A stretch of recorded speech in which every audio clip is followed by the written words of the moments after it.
Hey everybody, this is Mr. Bortnick for AP Calculus AB. This is Unit 6, Integration and Accumulation of Change. Today's topic is 6.6, Applying Properties of Definite Integrals. And today's lesson is a calculator lesson, so you're going to want your graphing calculator out. A reminder for calculators in AP Calculus is that they should always be in radian mode, and when you're rounding your answers, you should always round to 3 digits after the decimal place. Enjoy today's notes. All right, welcome to the second half of Chapter 6. We're on 6.6 Properties of Definite Integrals. We're going to start by taking a look at this graph, which appears to have a graph of f of x, where we see this red line moving along the x-axis.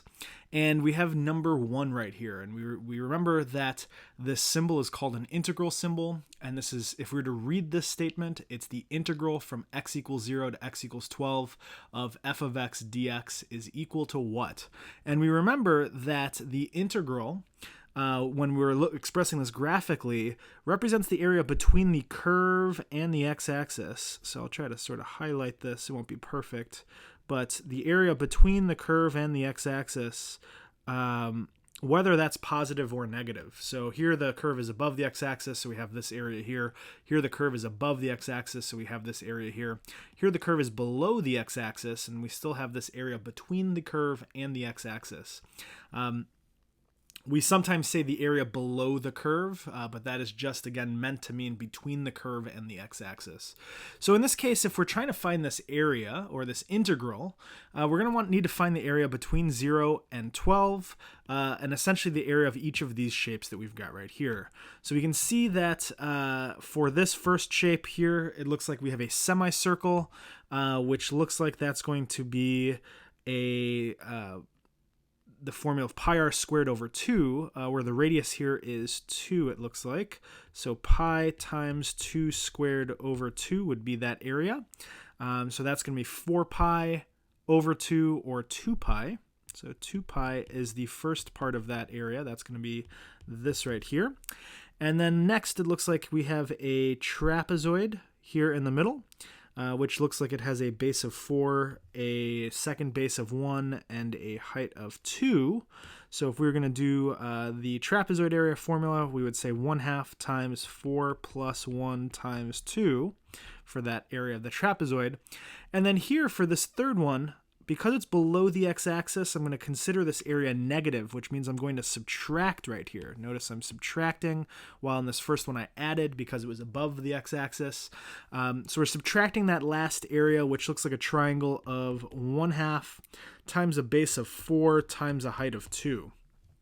And so if we wanted to simplify that, that looks like this is going to be 2 pi plus 5 times 2 is going to give us 10, divided by 2 is 5, and then we're going to subtract, looks like 4. So altogether, this looks like this is going to be 2 pi plus 1 area. And that would be the value of the integral from 0 to 12 of f of x dx. 2 pi plus 1 would be that exact area between the curve and the x-axis. But what happens if we change where these numbers are? So we notice here the 0 is on the bottom to 12. We notice here that these are now switched. These limits of integration are now switched, going from 12 to 0. Now, I'll say first off, generally when I'm reading a graph and I'm looking at an integral, I almost always want I always want the lower limit of integration to be smaller than the upper limit of integration. And we're going to learn some properties here below that are going to help us deal with situations like this. But I want to see visually what this is talking about. So this is now saying we're starting at 12 and we're going towards 0. We're starting at 12 and we're going towards 0. So since we're going in the negative direction here, essentially, we have this area which was negative, but we are going in the negative direction. So those negatives are going to cancel each other out. And so we end up with this triangle which is now below the x-axis, but it has a positive area because we're going in the negative direction. So 1/2 times 4 times 2. Notice this was negative up here. Now we're starting with a positive. Here, again, because we're going from the right to the left, this area that's above the x-axis is going to count as negative area. So I'm going to subtract here. That's going to be 1/2 times 4 plus 1 times 2, the same as what we had up here. Notice, just instead of adding, we are subtracting because we're going from right to left. And then here again, because this is above the x-axis, we're going to subtract that. So that's going to be minus the 2 pi that we found, same as what we had over here. So what do we end up getting? We have what, 8 divided by 2, that's going to be 4, minus the 10 divided by 2, which is 5, minus 2 pi. So this ends up being negative 2 pi minus 1, which, what do we notice about the two of these answers? We should notice the first one, when we're going from 0 to 12, is going from 2 pi, the area is going to be 2 pi plus 1. Here we have negative 2 pi minus 1. How are they different? We notice that the areas are actually opposite of each other. And this is actually a useful thing that we're going to notice. I'm going to actually jump to this one that we've got right here, which says reversal of limits. In terms of our properties of definite integrals, what happens if you switch the limits of integration? So these two numbers, or sometimes they're variables, or what are called limits of integration. What happens if you switch them in an integral? How does that change your answer? Well, we saw that it made the area the opposite of what it was. So the integral from b to a of f of x dx, if we switch the integral, if we switch the limits of integration and go now from a to b of that same function, f of x, we need to make the integral negative. We're going to do the opposite sign of it. And so we see by switching those limits of integration that it actually just makes the integral negative. It takes the area under the curve and does the opposite sign of it, which is exactly what we see right here, going from 2 pi plus 1 to negative 2 pi minus 1. Cool. So that's our first properties of a definite integral that we're going to talk about. We've got some more that we're going to go through. Let's go to what's on the first one on this list, equivalent limits. So notice in this case that we have an integral which has two limits of integration that are the same. So they are the same limits of integration. What happens? Well, let's think about what this is actually asking us to do. If I'm going to erase what I've got up here so we can get rid of all of this. If we were to, for example, up here, say, find the integral from 6 to 6 of f of x dx. What would that mean? That would mean at 6, I'm trying to find the area between 6 and 6. So in this case, I'm starting at 6, I'm ending at 6. There's no actual space. There's no width to whatever shape that I'm trying to make.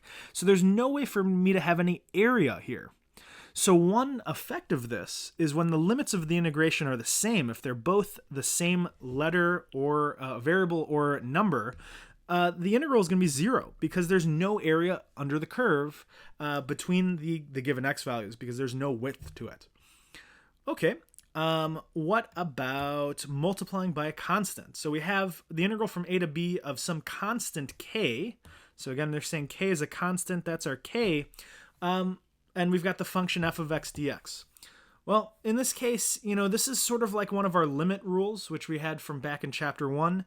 If it's a constant that's multiplying by a function, you can actually just bring that constant outside of the integral and say that that's going to be k times the integral from a to b of f of x dx. So all that we did here is we took that constant that was multiplying by the function and we can bring it outside of the integral. Nice. What happens if we have two integrals that we're adding together? We're calling adjacent intervals, aka intervals that are next to each other. Notice here that we're saying things about these x values. So we're going from a is less than c, which is less than b. So notice that I have two integrals here. And the first integral is going from a to c. And the second integral is going from c to b. And we notice that the integrands are the same, right? It's the same function that we're talking about in both of these. Because this first integral is going to c and the second integral is going to starting at c, we can essentially combine these two integrals together, looking at essentially these endpoints, and make one integral going from, let's say, going from a to b. So this is going to end up equaling the integral from a to b of f of x dx. Now, why does this work? Well, we're saying that these are adjacent intervals. So, for example, if I was saying going from 0 to 3, if I was going from 0 to 3, finding the area between 0 and 3, and then I'm finding the area from 3 to 5, So from 0 to 3 and then from 3 to 5, if I add those areas together, that's going to be the same as just finding the area from 0 to 5. So because these two values are the same, one area is stopping at the value of C when the next one, which is adjacent to it, is starting at that same value. We can essentially combine these two integrals together into one.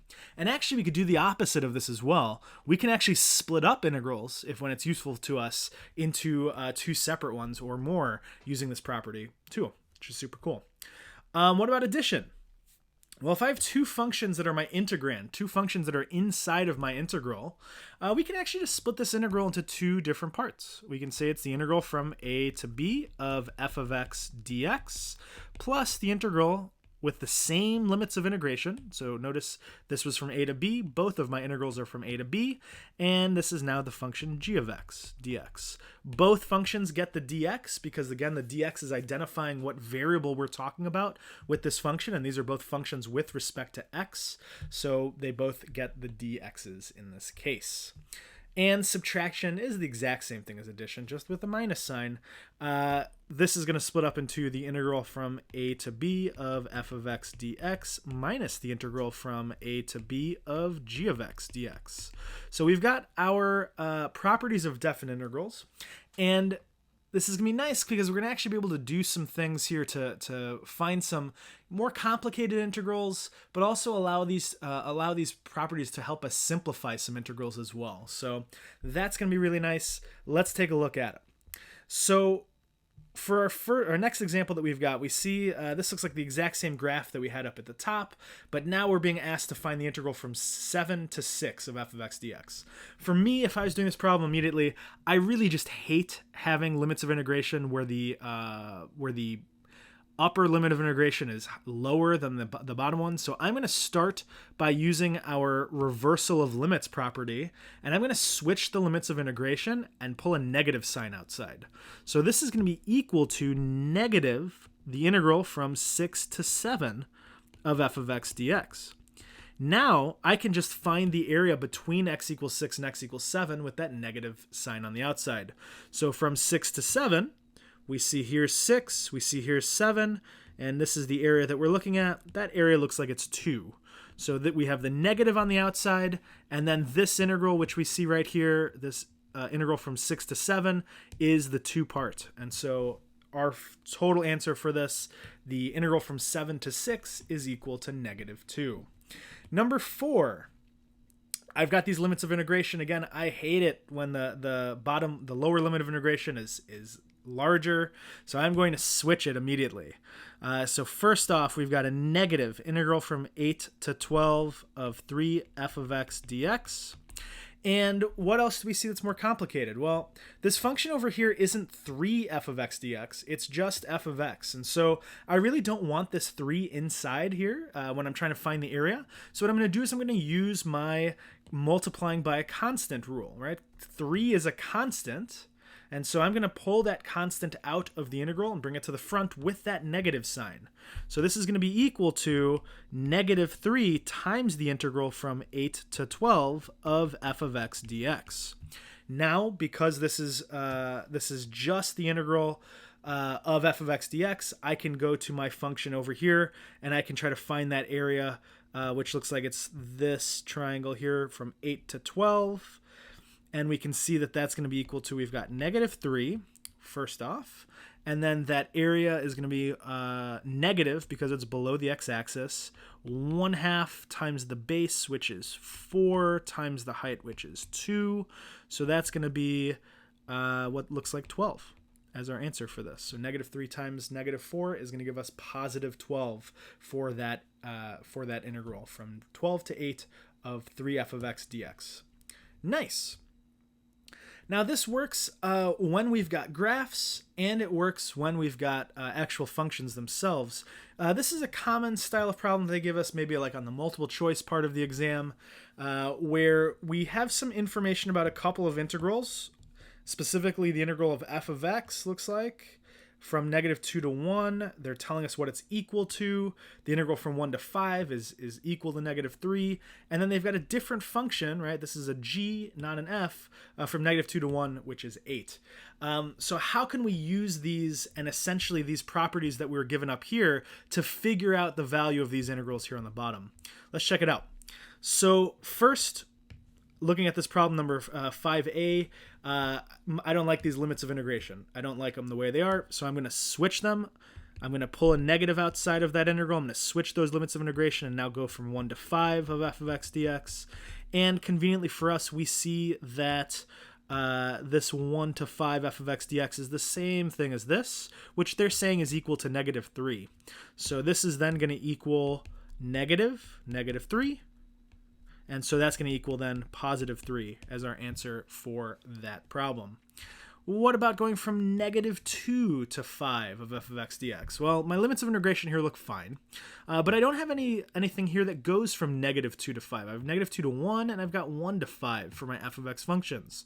For this one, I'm going to use the property of my adjacent intervals here to try to break it up into two separate adjacent intervals, because I notice that I've got -2 to 1 and 1 to 5 as my limits of integration. Those are two areas that are next to each other, and if I combine them, I will go from what looks like -2 to 5 right there. So this is going to be equal to, using that property, the integral from -2 to 1 of f of x dx plus the integral from 1 to 5 of f of x dx.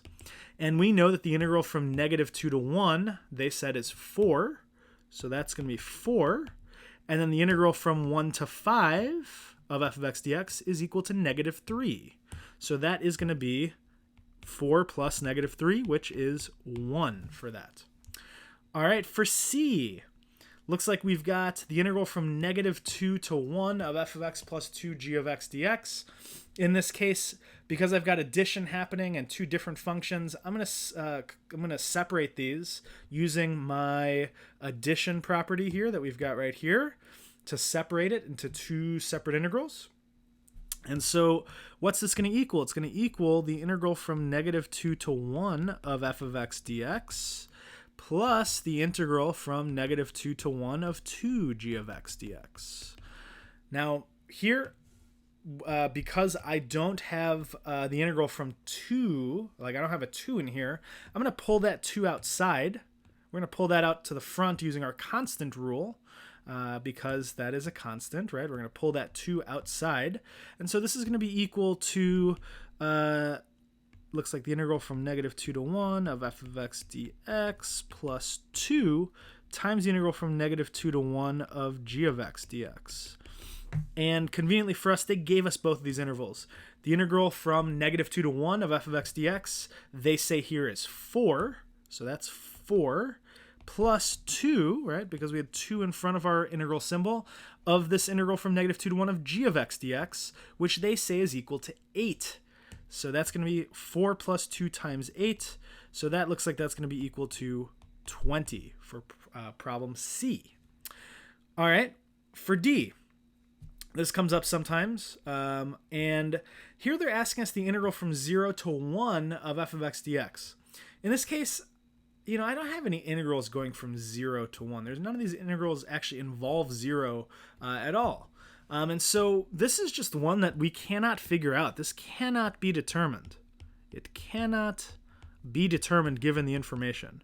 And sometimes if there is a multiple choice question on it, maybe one of the answers is cannot be determined, and that's sort of the reason here, right? There's no way that I can't combine integrals here, I can't subtract integrals here in order to find these values. So that just we can't do it. There's no zeros on our limits of integration anywhere here.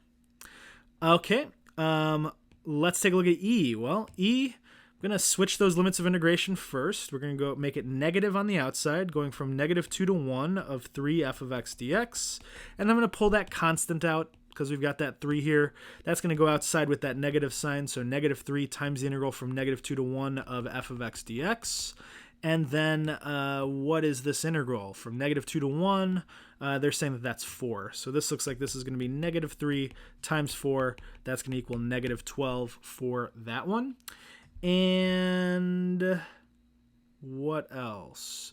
Oh, an f. Okay, well, looking at this one immediately, we see 2 that are being subtracted, but we're going from 5 to 5. I noticed sort of immediately that these limits of integration are the same.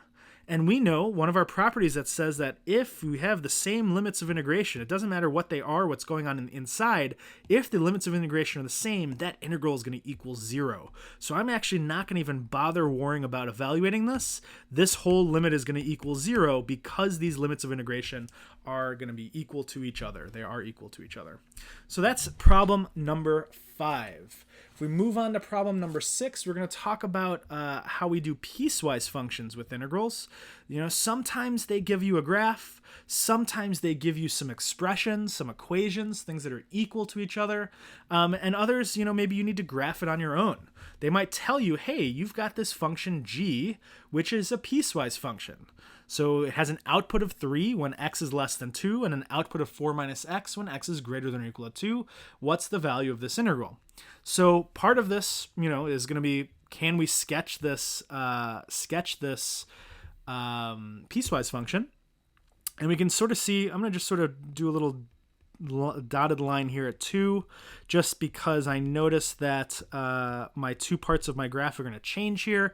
This isn't an asymptote or anything like that. This is just my visual to see that the graph is going to change at that specific value. But we see that it has an output of 3. So y equals 3 all the way up until it hits x is equal to 2, and it's not equal to, so it gets a little open circle there at that value. And then we've got another equation, which is 4 minus x for x is greater than or equal to 2. So if we had 4 and we're going minus x, so it's going to be down 1 over 1, down 1 over 1, we've got a point that's right here, and then it looks like it's going like this, that way. So this is what our function g of x looks like. So we see the piecewise function. When x is less than 2, we have an output of 3. When x is greater than or equal to 2, this looks like the function 4 minus x. If we could see, if we extended that line, it would have a y-intercept of 4. And we can see the slope is negative 1, so it's going down 1 over 1, down 1 over 1. So that makes sense from a linear equation sort of reasoning. But now we're trying to find the integral from 1 to 5.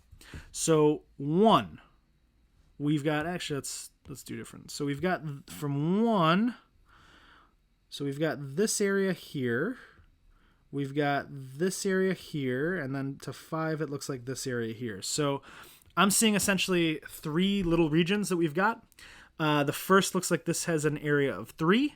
I'm not really worried about the fact that these are one's above the other one. We're essentially just using this as the area below that curve, and we're not really worrying about the fact that that's discontinuous in this case. We can still find the area between the curve and the x-axis. And then from here, it looks like we've got a triangle, which is going to be, 2 and 2. So 1/2 times 2 times 2 is going to be 2. And then this looks like this is going to be a half. So 3 plus 2, and then that half is below the x-axis, so I'm going to go minus a half. So that's going to be 5 minus a half, which is 4.5 units of area for this one. Nice. What's the value of this? Well, this is not a piecewise function, but they gave us a pretty common actual function here. This is an absolute value function, right? We see the absolute value of x minus 2. It's very useful for you to know, the parent function, what that looks like. Here's a reminder of what the absolute value of x looks like. So here's y equals the absolute value of x. It is simply, actually, let's use a different color. It is simply sort of this like V-shaped curve.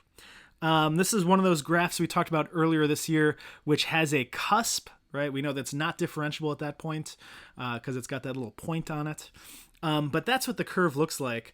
And if we think back to Algebra 2 about transformations, we know that this minus 2 is actually going to move that graph right 2 units.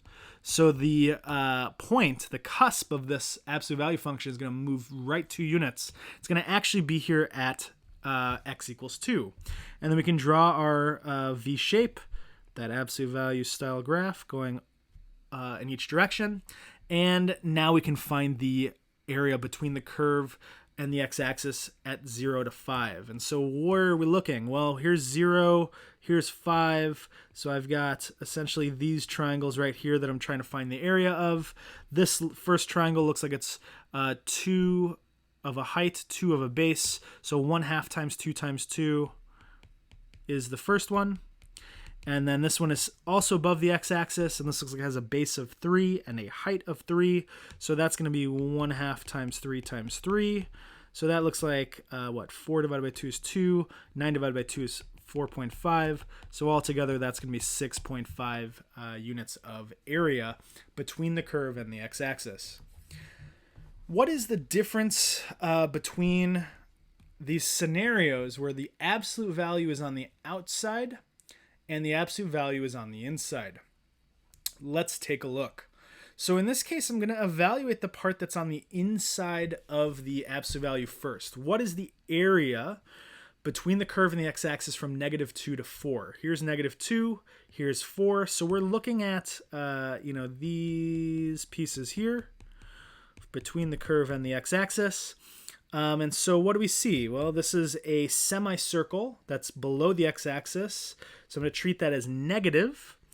And we can see here that it's got a radius of 1. So that's going to be -1/2 times pi times 1 squared. Here we have the exact same circle, except it's above the x-axis. It's got a radius of 1, so it's positive. So positive 1/2 times pi times 1 squared. And that looks like, so this is going to be what? Negative pi over 2. This is going to be equal to positive pi over 2. And then here we've got a base of 2 and a height of 2 and a triangle. So 1/2 times 2 times 2, which is 2 here. So if I evaluate this integral, right, I'm going to think about the part that's on the inside. I'm going to do the area first. So this absolute value is going to stay on the outside. I've got negative pi over 2, right? That's going to be this semicircle that's below the x-axis. That's why it's negative. Then we've got positive pi over 2. That's the semicircle that's above the x-axis. And then we got this triangle, which is 2. So plus 2. If we simplify this part under the x-axis first, or rather this part inside the absolute value first, negative pi over 2 plus pi over 2, that's going to cancel. That's 0. So this is just going to be equal to the absolute value of 2, which is already positive. So that's going to be 2 for our answer for this. So my question then is, how is it different having this absolute value on the outside versus now having an absolute value on the inside? What changes now? I'm going to erase that part. We know that if I'm taking the absolute value of the function, that means that the part that I'm taking the area of, it can't be negative. And when we take the absolute value of something that's negative, it makes it positive, which means that this part here that's below the x-axis, it's going to actually get reflected to be above the x-axis. And we're going to have, I guess I'll draw it here in blue, we're going to have something that looks like this. It's going to reflect over, and we're going to not have this. This is going to be gone. But because we took the absolute value of this function f of x, this is what the graph of the absolute value of f of x would look like. Any parts that are negative, that are below the x-axis, are going to get reflected above the x-axis. And so now, when I find the area between the curve and the x-axis for this, this area is going to now be positive. So this negative area that we had here is going to be positive for this little semicircle. The rest of these don't change because they're already positive. The absolute value is not going to do anything there. But then this is going to be equal to, looks like, positive pi over 2 plus the positive pi over 2 for that middle semicircle plus the 2. So this is going to be pi over 2 plus pi over 2. That's 2 pi over 2s plus 2, or just pi plus 2. So we can see here actually that we get two different answers. So it's not sort of interchangeable where these absolute values are. They mean slightly different things, right? In this case, where the absolute value is on the outside, we're evaluating the integral first and then just taking the absolute value of the answer, right? If this were negative, we would just make it positive because of that absolute value. Here in this case, we have to imagine, because we're taking the integral of the absolute value, that any parts of the graph that are negative are now positive, and all of those little segments of the graph are going to have positive area when we calculate that integral. Nice.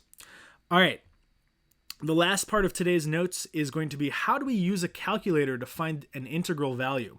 Right, we learned earlier this year that how to use TID3, TID4 to find the derivative of a function. Your calculator can do the same thing for integrals. So we're going to show you how to do that next. Key sort of piece here is that the AP exam expects that you are able to do these things on your calculator. On that calculator section of the AP exam, they expect you to be able to find the derivative. They expect you to find the integral. On those calculator sections, that's a tool that you should be using. So let's switch over to the calculator and take a look for number 10 of how we would graph this particular function right here. All right, to find the integral on the calculator, similar to finding a derivative on the TID3, TID4, we're going to go to the math menu. And we notice on the math menu, if you look at 8, right, n deriv, that's how we found derivatives. Right below that at 9 is this fn int, so finding the integral function on this calculator. So I'm going to scroll down to 9, or you can hit the 9 button on your calculator, and we can pull up what looks like our integral symbol on the calculator for us. So this is really nice for us to evaluate or check answers. For problem number 10, we're going from the integral from 2 to 3, and our function here looks like it's the square root of x minus 1, and they're asking us here for d and our variable x. So the same way that we see it written on our paper is the way that we type this into our calculator, and if we press enter and evaluate, this gives us a very close approximation to the actual value of this integral, 1.218951416. And so I'm going to write that down on my page. Remember that in AP Calculus, we round to 3 digits after the decimal place. So I'd say 1.219 would probably be the best answer for this. Nice. I'll mention that older calculators that don't have math print will have a different format than this. You could still do it on those calculators. You just need to type it in a slightly different way into your calculator. Maybe I'll talk about that when we go back to our other screen, what that looks like on a TID3. But while we're at it, let's do number 11. Number 11 also asked us to find a different integral, so I'm going to go to my math menu, and I'm going to go to number 9 to pull up a new integral. And we're finding the integral from -2 to 4. And our function for number 11 is x over 3, so x divided by 3 looks like -1 and dx. So we can put that in, and that finds out that the area is actually equal to exactly -4. Nice. All right, so we are to wrap this up. We saw that in, using our calculator, number 10 was 1.219. Again, rounded to 3 digits after the decimal place for that accuracy on the AP exam. And then we saw that number 11 was -4. Very nice that you can put definite integrals into your calculator to evaluate them. It's a great way to check your answers when you're working through problems. Not particularly useful if you have to show your work. We're going to learn later in this chapter how to evaluate something like this by hand. And so, this would be a fair question for them to ask on the no calculator section of the AP exam. We need to make sure that obviously we know how to do it both ways. But that fn int feature on your calculator is super nice. I did mention for TI-83s, if you don't have math type, you can still go to the math menu, except what it does is it pulls up something that looks like this, where if I remember correctly, it's going to ask you for 4 things. So you're going to put your function first. So if I would put the square root of x minus 1, right after the parentheses that open up into your calculator. Then you're going to put a comma. So we're essentially giving a string of information to the calculator. Then they want to know what variable we're talking about. So we're talking about the variable x, right? That comes from the dx of this. And then they want to know the lower limit and the upper limit. So I would put 2 and then 3. And so essentially if you typed this into your calculator, again, getting the fn int going to hit math and then 9, to type all of this in inside the parentheses next to that f and int, it would actually give you the exact same value as this. But newer calculators like the TID4 that have math print have that nice symbols that it actually looks like this as well. But you can still do it on the old ones, which is super cool as well. But that looks like it's it for today's notes. The rest of this is practice. If I were you, I would try some of these. Make sure you don't forget our properties of integrals, which we talked about at the beginning of this lesson. You've got some practice, you've got the solutions. Try out your mastery check, and have a great rest of your day.